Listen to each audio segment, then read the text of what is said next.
a very quick lesson. You can actually go to the internet and put my name, Tom Trento, Muslim Brotherhood, and Mark, who is the disembodied voice, edited a bunch of videos that we did on this teaching, and we go through the history of the Brotherhood, all this stuff. Pretty interesting material. Briefly, the Ottoman Empire falls in World War I, right after World War I. It was based in Istanbul, Turkey, and lasted about 600 years. And then after World War I, it kind of got disassembled, and a new leader took over in Turkey, Gamal Ataturk, father of the Turks. And he basically said, this Muslim stuff ain't working. You know, all this Islamic Sharia, we're in the 7th century. We just lost the war. We got to get with it, guys. And he tried to secularize, not tried. He launched it. What's that? He did secularize, freed women and everything. Yeah. He launched initiatives to westernize Turkey, which was the seat of the caliphate. Caliphate means Islamic government, and he was very successful. And there was reforms all over Turkey, and Turkey became de facto they're Turks, many Arabs, but it became a Western country through the 20s, 30s, 40s, 50s, 60s, 70s. 80s, sort of around there. Well, 700 miles to the south of Istanbul is a little town called Cairo, Egypt, virtually due south. And a 22-year-old guy by the name of Hassan al-Banna said, this ain't any good. And he formed Ikhwan Muslim, Ikhwan, the Brotherhood of Muslim, of Muslims. And he formed them in 1928. He was 22 years old. And he basically said, we have two goals. We have to reestablish the caliphate, have a seat where the Islamic countries, 56 of them plus Gaza, 57, the Islamic countries have a ruling seat, and we have, and this is on the Sunni side. The Shia side sees it a little differently, but we have a caliphate, a prime minister, who basically coordinates all the activities of all the Islamic countries, and we rule the world again. Once we have that seat, then we implement Sharia law. And that started in 1928, and material has been printed through the years that still applies today. So the Muslim Brotherhood, which had been political in Egypt for a while, non-kinetic, got involved in assassinating Anwar Sadat in 1981. And then the Egyptian government cracked down on them, so a bunch of them came to the United States of America. They came here. One of them that came right after that, actually a little bit before that, was a guy by the name of Mohammed Morsi. And he came over here in 1978. And he went to the University of Southern California, USC. And he joined the Muslim Student Association, which was started in the 60s. And in 1982, he graduated from USC with a degree in engineering, went to Northridge to study there, and then decided to become the president of Egypt, okay? So the president of Egypt today, Mohammed Morsi, who last week, bowing down in prayer, agreed with the imam who said we need to destroy Israel. All right, so we got fun stuff going on, ladies and gentlemen. And free the blind sheikh, too. Forget that one. And the blind sheikh, whom we've spoken about, who tried to blow up the World Trade Center in 1993, February, he was in prison in North Carolina. Morsi's objective as a president is to free him because he's the spiritual leader of the Muslim Brotherhood. Muslim Brotherhood has spawned affiliates, works with another Sunni group called AQ Al-Qaeda. Al-Qaeda is launching an Islamic Jihad worldwide. Al-Qaeda and the Brotherhood work with the Taliban. The Taliban was formed in the civil war in Afghanistan around 1994.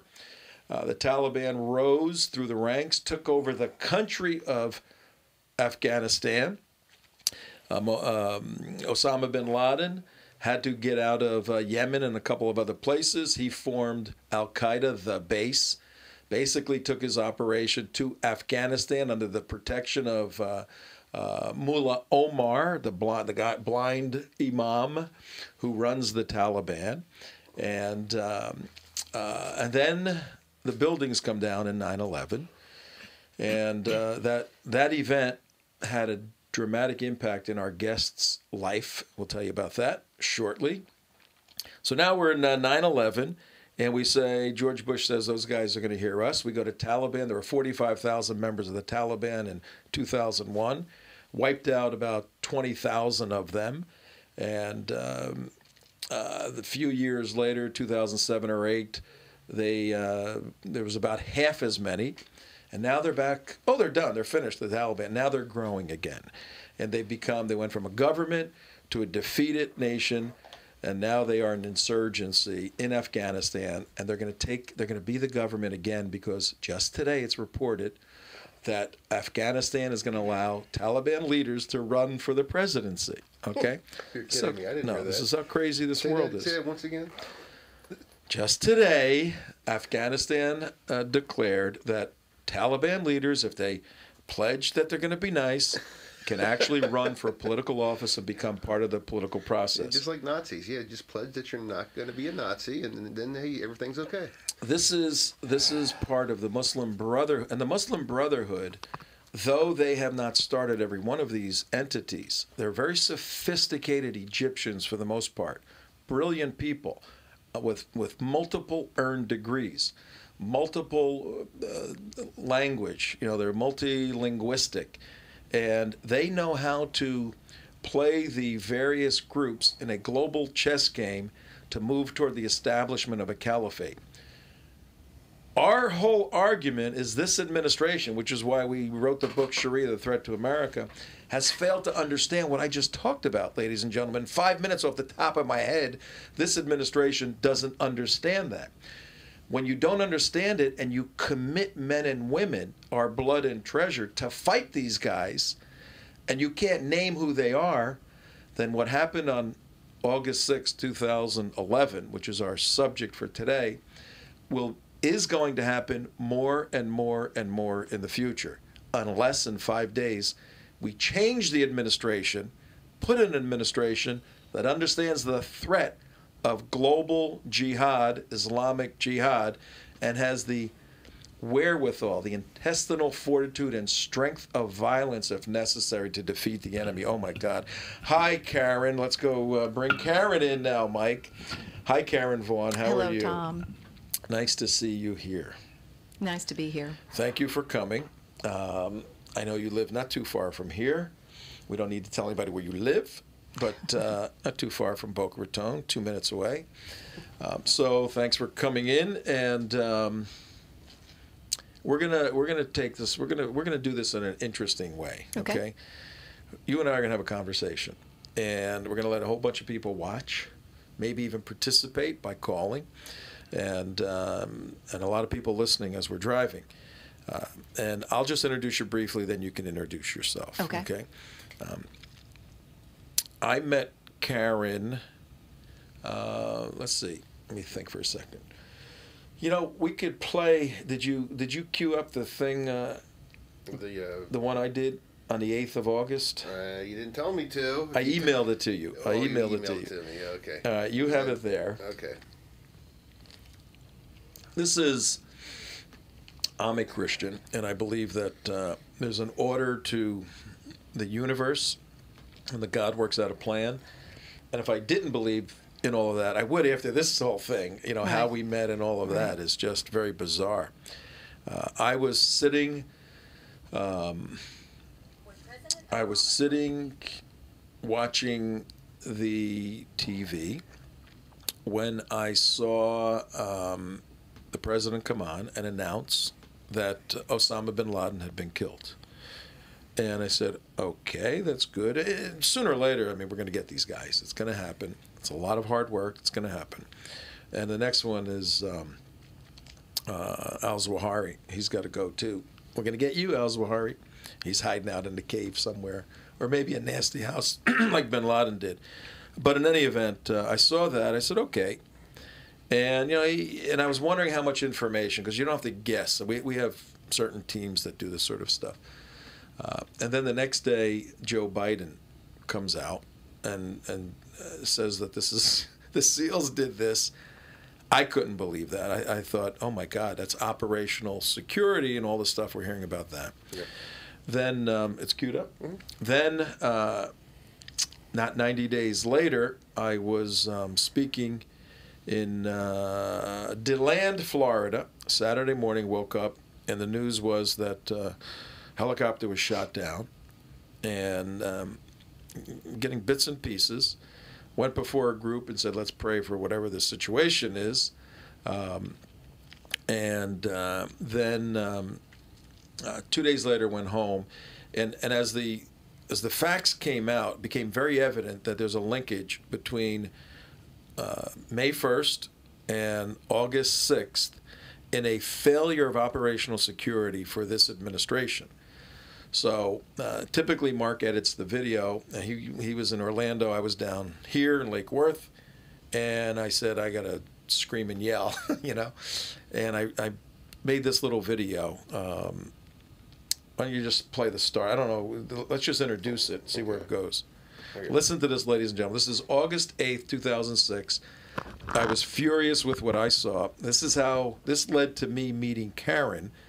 But Here we go. it's just me speaking to a camera like I'm doing right now, so you can hear it. Here we go.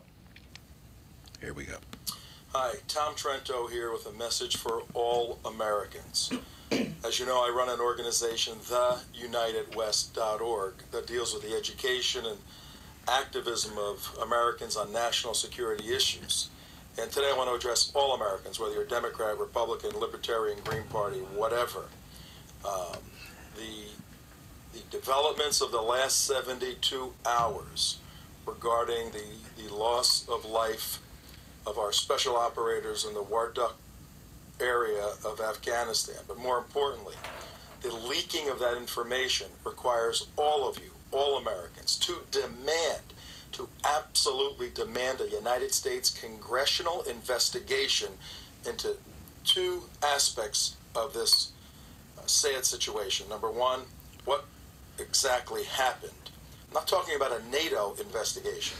I'm talking about a United States congressional investigation, Americans investigating this sad tragedy. Number one, what happened? But more importantly, and the point of this message right now, who the hell leaked the fact that SEAL Team 6 members were aboard that helicopter?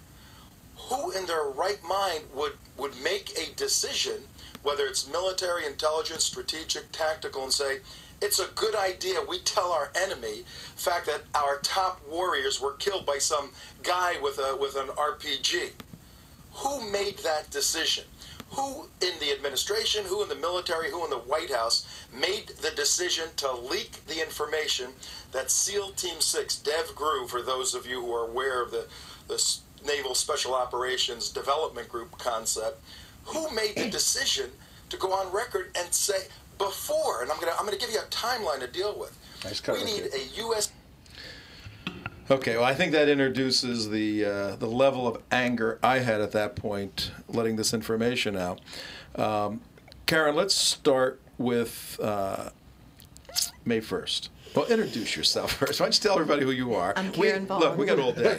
Yeah, we're going to hang out here all Take it easy day. right now. This is so important, and what you and Billy have done is so critically important that people need to know it so they can vote intelligently today in the next 5 days. Just starting from the beginning, my name is Karen That's Vaughn. good.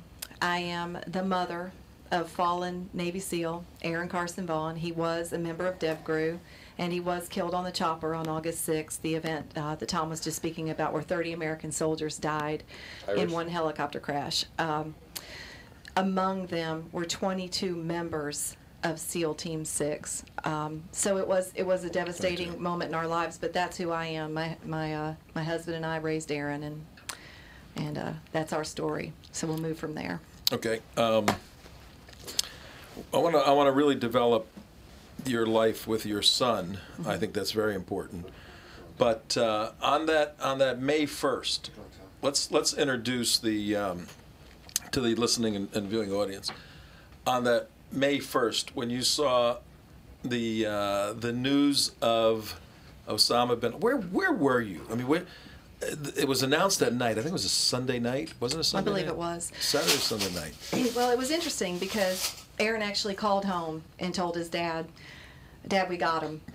And Billy, that day, earlier. That day. And Billy, Aaron's dad, said, "You got who, son?" And he said, "Oh, come on, Dad."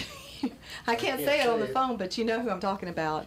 And Billy was like, oh, you got him. And he goes, "Yeah, Fox News doesn't know what they're about to announce, but they've been told that they've got a huge news story coming up and to prepare for it." So he said, "Turn the television on, call the family, tell them to turn it on because they're going to see pretty soon it all unfolds." So we actually had the privilege of knowing about it before America did, actually, and we got to watch Geraldo struggle trying to figure out that night what it was he was about to announce. But Geraldo, yeah. really? Yeah, Geraldo was Oh, on man. that night. Yeah. So was there? Let's get Karen on here. Was there jubilation in the Vaughn house? There was a celebration, an all-out celebration. I got to tell, one of the funniest stories was my mother is 75 years old. Her sister Jean, they live up in Knoxville. She's 76 or 77, and when I called my mom to tell her about it, she told me that she and Jean were going to go out in the backyard and shoot their guns up in the air. It was it was pretty funny. That is funny. Picture, that is funny. Yeah, there was that type of celebration in the Vaughn household. That would have been a YouTube. The 75-year-old lady. It would have been hilarious. Yeah.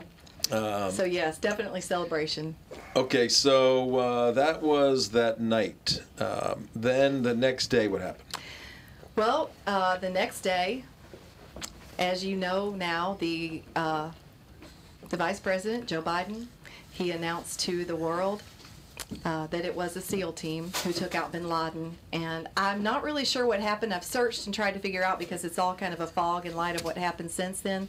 But within minutes, they had identified SEAL Team 6 as the team who took him out. I've looked at the interview with Joe Biden. I was wondering if you had too. I've tried to find where he actually said it, but I'm not sure that he actually said SEAL Team 6, but he outed that it was a SEAL team, and I guess from there it wasn't too difficult to conclude who it was that would have taken out Osama bin Laden, right? It wouldn't have been another team. So then what happened is within 24 hours, Aaron called, and he was extremely distressed. And just to back up a little bit, to put this in a little bit better context, everybody in my circle of friends knows who my son is and what he does. Well, when the administration announced who it was, it gave them liberty to start talking about my son on my Facebook page and different things that they had never had liberty to do. Oh, wait, let's get this for the audience. Right. Your friends, they know he's in the Navy. Right. And they know he's a SEAL. Right. That's not necessarily confidential information. Not necessarily. That you're a SEAL. I mean, right. You don't go broadcasting anywhere, but people who have SEALs, they know it because you Right. train and all this stuff, and you never know where they're going or what they do. All the operational stuff is secure. Right. So your friends know it, and they respected all that. But now the United States government is announcing it, and what happened? Yeah. Well, once they started announcing it, the blogosphere went crazy, the social media went crazy, and all of a sudden everybody is calling these people's names out because it's been made for the first time ever. History was made actually in a remarkably ignorant. I don't even have the words to describe what that was. History was made because for the first time SEAL Team 6 was publicly outed. And so that created an atmosphere in the media where they felt free to talk about SEAL Team 6. I mean, we're still watching it today. The unfolding of this has been an astronomically devastating effect to our special forces in America. Astronomically devastating. And the ripples just continue to go. So what happened is because everybody started talking about this, people in all of our circles, the family members started talking about it because they felt they had the freedom for the first time since the government was talking about it, since the media was. Logical. It's logical. Right. Within 24 hours, Aaron called me, and Aaron, he told me one time, and I'll just tell you this is a little funny story. He told me one time there was nothing in the world that frightened him except women. Okay. But that was really the truth about Karen. yeah, that was really the truth about him. He was not a frightened person. He never was frightened. But I will tell you that when he called home that next day, he was unnerved, to say the least. And he was speaking very quietly, as if he was being listened to. He was speaking very cautiously, choosing his words well. And he said, "Mom, you need to wipe your social media clean of any reference to me or any of my buddies." And immediately I became overwrought with this sense of responsibility. If I had caused damage, if I had allowed this talk to take place on my social media pages, I felt responsible now. And I just remember saying, "Son, what can I do? What can I do? What do I need to do?" He said, "Just wipe it clean. Just, that's all you can do right now. Just wipe it clean." So I said, "Well, what's going on?" He said, "Well, there's chatter, and all of our lives are in danger, including yours, Mom. So get it off now." And that's really all he said. He said, "I've got to go. I got to get off this line." And I could tell that Aaron was very, very concerned, as were, I found out later, all of the Tier 1 operators in DevGru. Yeah, like I got to explain this for the audience here. Right now, there could be secret groups, military groups that are not known, that are operating around a very dangerous world. And if the group was known, and then there was linkage to who the individuals are, these are not regular military people. Carlos Bledsoe, who shot Andy Long, he shot him because he had a uniform on. He was just looking for a military guy to kill. Just had to shoot somebody in the army. That was his jihad. But the death is horrible. But from an operational point of view, Andy Long was working as a recruiter, recruiting people. When you get someone who's been in 5, 10, 15 years, and they become a top Tier 1, they literally have millions upon millions of dollars of training, sophistication to be dropped behind enemy lines with disguise capability, document capability, language capability. They deliver individual lethality to the enemy. They can't be known. Right. They just cannot be known. When you have a group of men that do that, I couldn't. That's why I went nuts on the thing. Right. I'm a civilian, right? Here's the Vice President of the United States of America, and guess what? If Obama gets reelected, guess who the Vice President is? It's a frightening thought. It's the same guy. Right. Man, he comes out and says it's the SEALs. And SEAL Team 6 comes up very quickly, immediately. Obviously. Mm-hmm. The linkage is made. Now, if I'm the enemy, if I'm an Iranian agent or a Chinese agent or a Taliban or an AQ guy, I'm going to go, if I got to go down as a jihadi, I want to take out a SEAL Team 6 operator, or at least their family. Let me go after their family, because if I can kill their family members, I strike fear. We're back to the Quran now. I strike fear into their hearts. So I thought that was near treasonous that he unleashed that.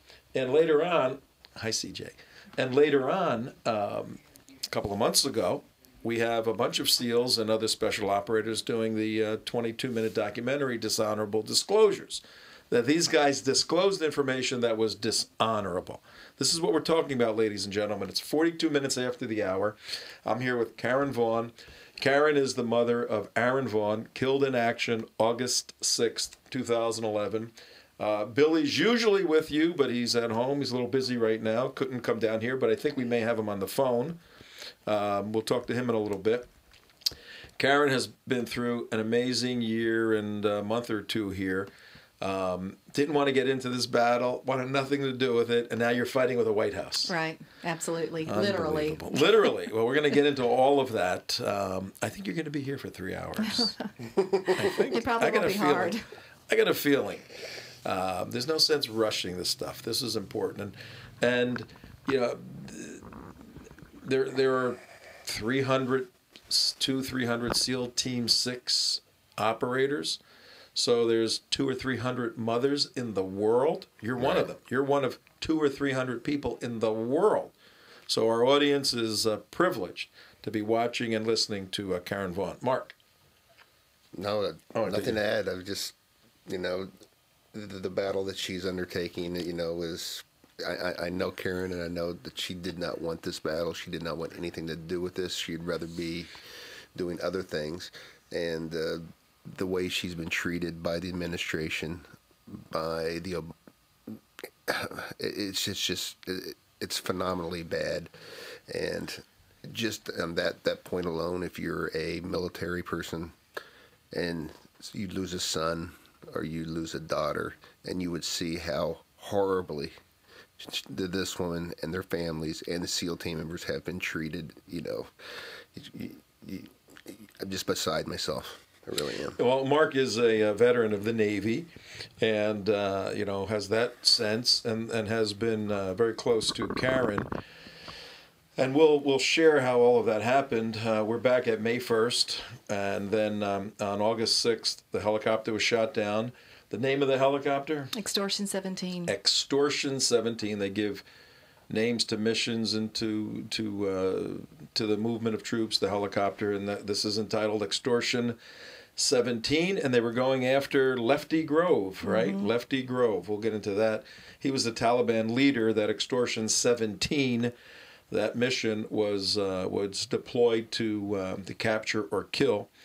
And this is we're going to get into some material today that was top secret. It was classified top secret, and then I don't even know why. I don't think it should be declassified, but it's been declassified. I've been through the 1,200 pages, and if I were the USG, the United States government, I would not want this information in the public domain. No, you would not. No. So I don't know whose idea it was to release this information. This is the stuff that goes to the investigative committees at a congressional level where they're sworn.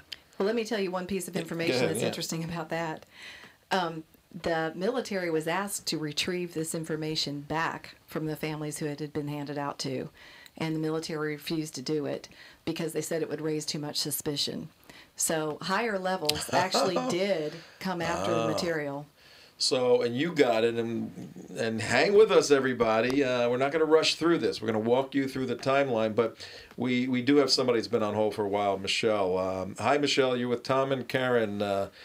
What are your thoughts?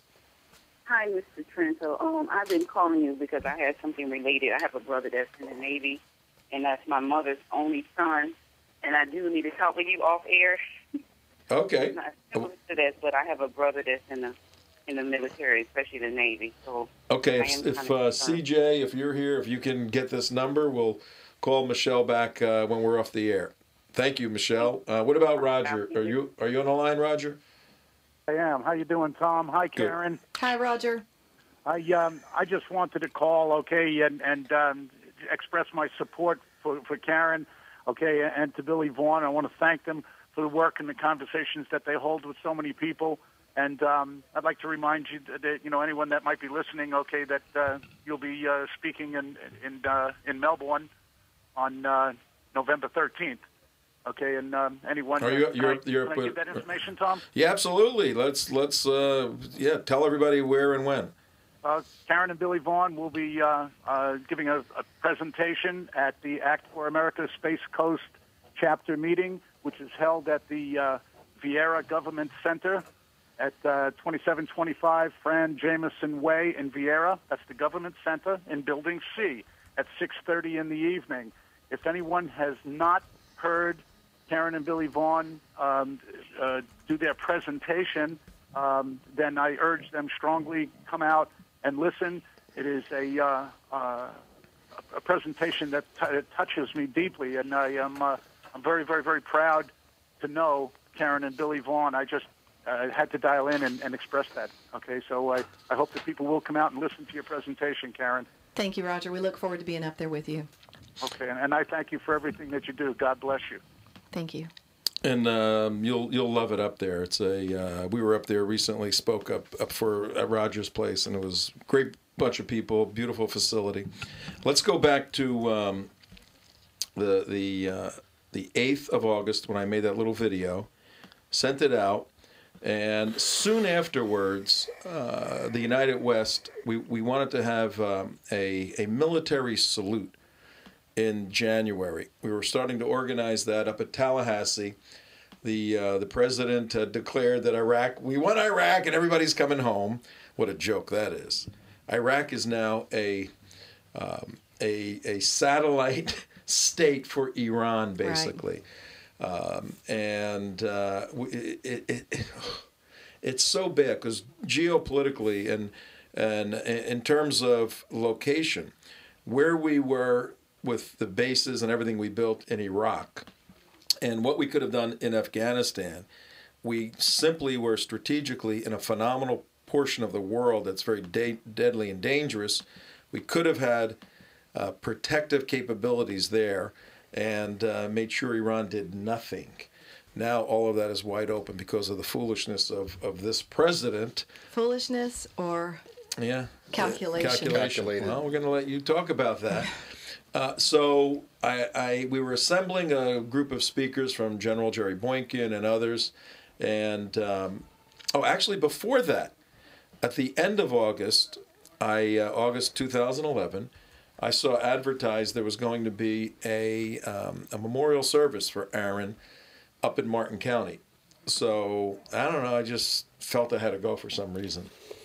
So I went. I drove up there by myself, went, and it was amazing. It was in a high school, I think. Yeah, Martin County High School, wasn't it? Mm-hmm. The cars were in the street. The place was packed out.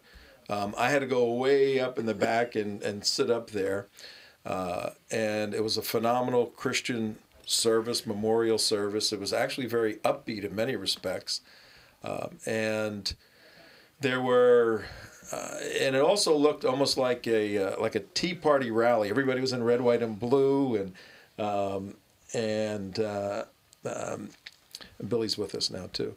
And one of the striking things, not just the speakers and the life of Aaron was broadcast, but there were I think more SEALs, Navy SEALs, assembled there than I had seen in a long time. Going back to when I was at Coronado doing something there, and maybe 8 or 10 or 12 of these guys, all in their dress blues, and it was just an astonishing evening. Tell the viewers and listeners a little bit about that. Well, we had 2 memorials for Aaron, one in the town we raised him in West Tennessee, and then we had a second one in Stewart. But both memorials were covered with people paying their respects from the military, Navy members, as well as Tier 1 operators. There were, it is West Tennessee Memorial, we probably had 30 to 40 Navy SEALs there. Admiral Pybus was there addressing the group. And he's the SEAL Team 6 commander, right? And, we had a remarkable turnout of the world, I would say, and I don't mean to say the country. I'm not making a mistake when I say that. The world reached out to us after Aaron's death. Aaron had achieved in his life a level of respect that was not something he could ever celebrate.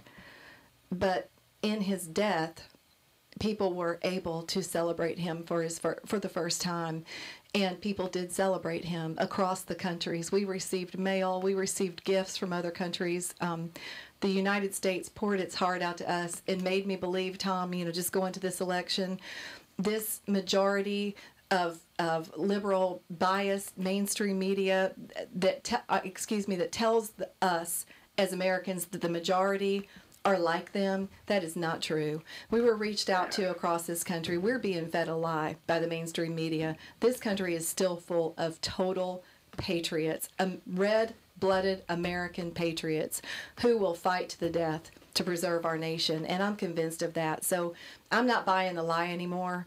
And those memorials his death sparked something in Billy and I to fight back for this country.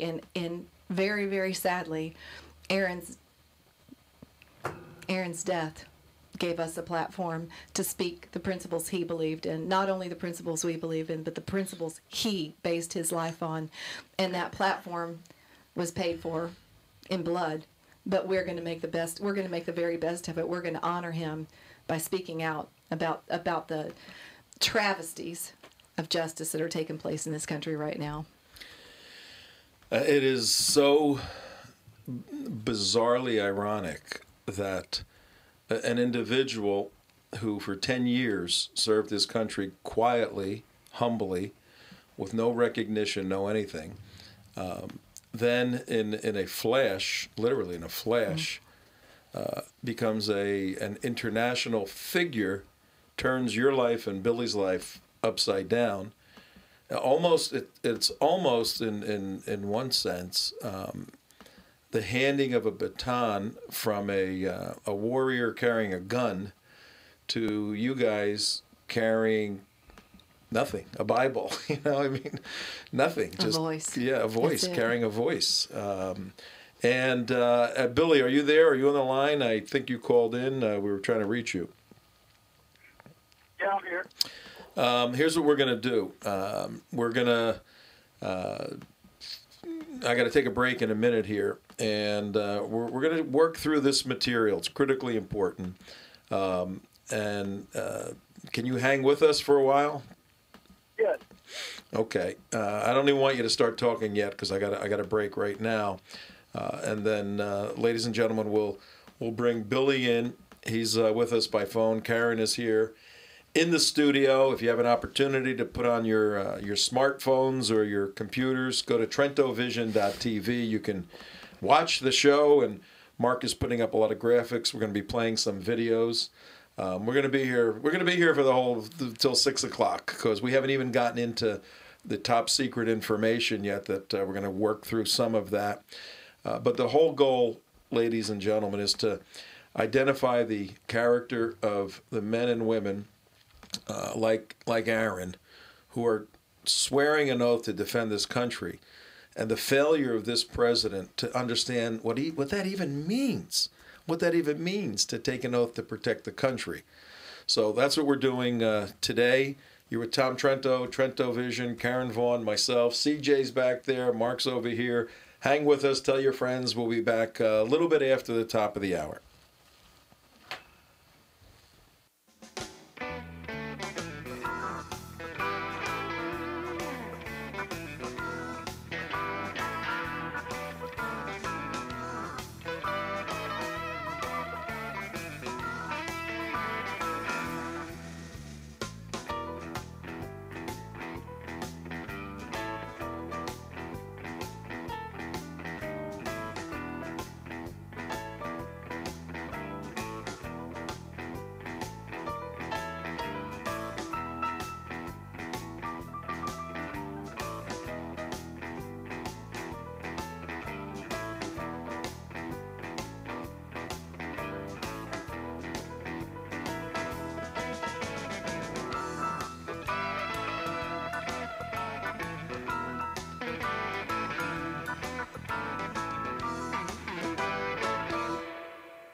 Thanks for tuning into Trento Vision, where bad ideas get pulverized and the truth will set you free.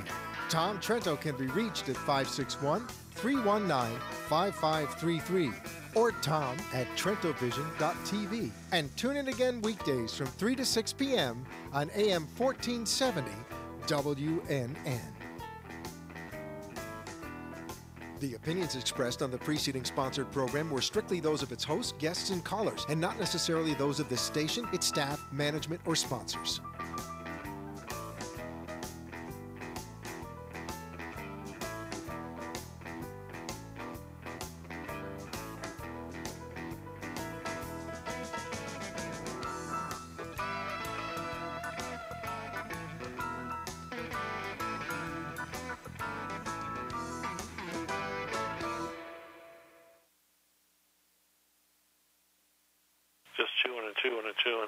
Scratching and biting. Olive was suffering like a dog. She was itching. She was licking 24 hours a day. I was so desperate to try and take care of Buddy, my Shih Tzu's itching problems and eczema in his ears because he keeps me up at night, constantly licking his feet and scratching his ears. I heard about Dinovite on WJR, and I went to DINOVITE.com. There are probiotics in there, flax oil, omega-3s. A lot of the seaweed, the kelp, the digestive enzymes that are cooked out of regular dog food. I tried the product for approximately 1 week and saw a dramatic improvement on the eczema in his ears, and he stopped licking at night, which got both of us to sleep. So I reordered, and I couldn't be happier. We used to call him Mr. Chew, but now we call him Kid Dinovite. He loves the Dinovite. DINOVITE.com, 859-428-1000. Another line for you.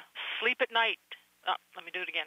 Sleep at night. Get your dog some Dinovite. DINOVITE.com.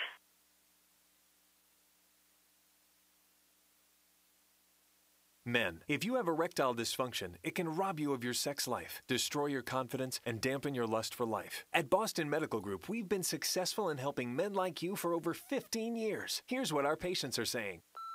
My life is back, and so am I. Thanks a million. Boston Medical Group is truly a lifesaver. You have changed my life dramatically for the better. Using only FDA-approved medications, Boston Medical Group's treatment is individually formulated to treat your specific condition. It's effective in 98% of men, regardless of what has caused your ED, and you'll see results in just one visit. Live again. Call Boston Medical Group. Schedule your consultation now and get a free guide to overcoming ED and a $250 gift certificate for our treatment program. 800-329-3400. One 5-minute call could change your life. That's 800-329-3400. 800-329-3400.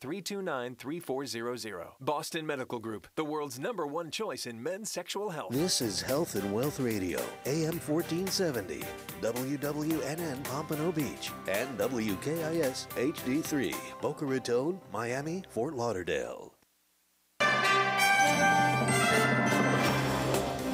From America's Radio News, I'm Rick Vincent. Utility officials say they're on track to restore power in Manhattan by Saturday, where 250,000 homes and businesses are still without power after Superstorm Sandy. But New York Mayor Michael Bloomberg says there are areas that could be without power.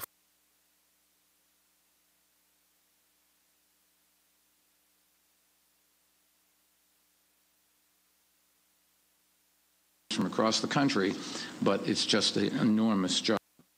Fugate says they're moving away from search and rescue to recovery in areas hardest hit by the storm. That is oftentimes going to be driven by the power restoration and getting people power back, getting water back, but also recognizing that there were homes flooded, damaged, and destroyed. The Department of Defense says it's flying 17 aircraft from California to New York, loaded with power generation equipment and crews to help restore power. Back on the campaign trail after Superstorm Sandy, President Barack Obama has begun the closing argument of his re-election bid.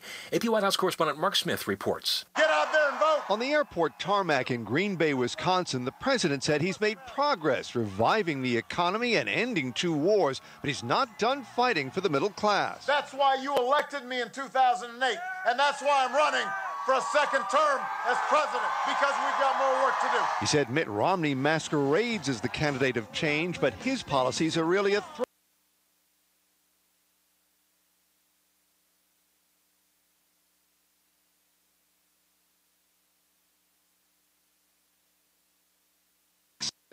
White House. Republican presidential nominee Mitt Romney tells Virginia voters the president's idea of creating a Secretary of Business is silly. We don't need a Secretary of Business to understand business. We need a president who understands business, and I do. And that's why I'll help be able to get this economy going. Your first stop for breaking news. This is America's Radio News.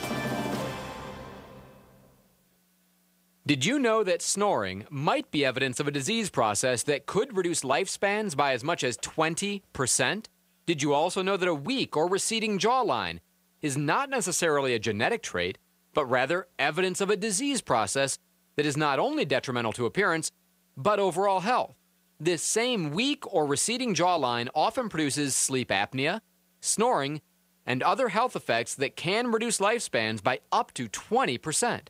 Well, there is good news.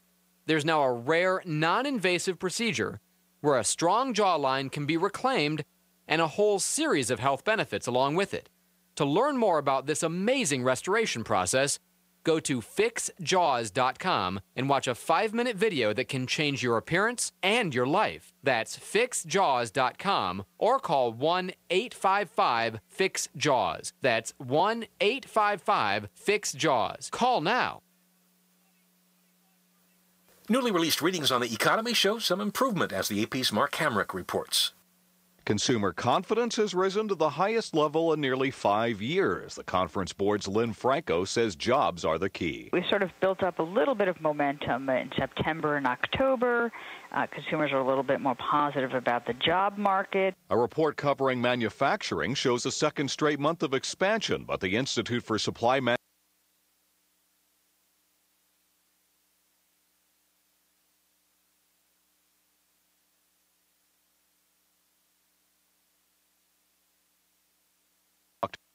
Mark Hamrick, Washington. The former president of Penn State University now stands accused in the Jerry Sandusky child molestation scandal. More from AP correspondent John Belmont. Joe Paterno died without ever being charged, but Graham Spanier, the university president who was fired the same day as the Penn State football coach nearly a year ago, is now accused of perjury, endangering children, and other charges. Court records show new counts also have been filed against suspended athletic director Tim Curley and retired vice president Gary Schultz. All three have denied accusations that they concealed allegations against ex-assistant coach Jerry Sandusky to protect the school from bad publicity. I'm John Belmont. Tunisia believes it's holding a suspect in the attack on the U.S. consulate in Benghazi. AP Middle East correspondent Mark Levy has an update. There is strong evidence that the man being held was linked to the attack on the consulate in Benghazi that killed U.S. Ambassador Chris Stevens. That's according to the Tunisian Interior Minister. It's unusual for